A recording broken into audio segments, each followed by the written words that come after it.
Twin town. ലോകത്ത് തന്നെ ഏറ്റവും കൂടുതൽ ഇരട്ടകളുള്ള സ്ഥലം എവിടെയാണെന്ന് നിങ്ങൾക്കറിയാമോ? വേറെ എവിടെയുമല്ല, നമ്മുടെ സ്വന്തം കേരളത്തിൽ മലപ്പുറം ജില്ലയിലെ ട്വിൻ ടൗൺ എന്ന് പറയപ്പെടുന്ന കൊടിഞ്ഞി എന്ന കൊച്ചു ഗ്രാമം. Hey hello, welcome to day 3 of 50 days 50 stories.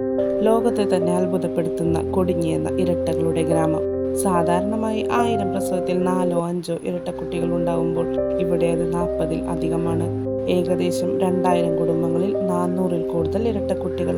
ലോക ശരാശരിയേക്കാൾ പല മടങ്ങ് കൂടുതലായി ഒരു വിചിത്ര സംഭവം. ഇത് എന്തുകൊണ്ട് ഇങ്ങനെ എന്ന് കണ്ടെത്താൻ അവരുടെ ജനിതക ഘടകങ്ങളായ ഭക്ഷണം, വെള്ളം, പരിസ്ഥിതി എന്നിവയെല്ലാം നിരവധി ശാസ്ത്രജ്ഞന്മാർ ഇവിടെ വന്ന് പഠനം നടത്തിയെങ്കിലും ട്വിൻ മാജിക് ഇന്നും ഒരു രഹസ്യമായി തുടരുന്നു. രസകരമായ മറ്റൊരു കാര്യം എന്തെന്നാൽ ഈ ഗ്രാമത്തിൽ നിന്ന് വിവാഹം കഴിച്ചു പോകുന്ന സ്ത്രീകൾക്കും ഇരട്ടക്കുട്ടികൾ ഉണ്ടാകാറുണ്ടത്രേ. നിങ്ങൾ ഈ ഇരട്ടകളുടെ ഗ്രാമത്തെ പറ്റി കേട്ടിട്ടുണ്ടോ? അടുത്ത സ്റ്റോറിക്കായി ഇപ്പോൾ തന്നെ ഫോളോ ചെയ്യൂ.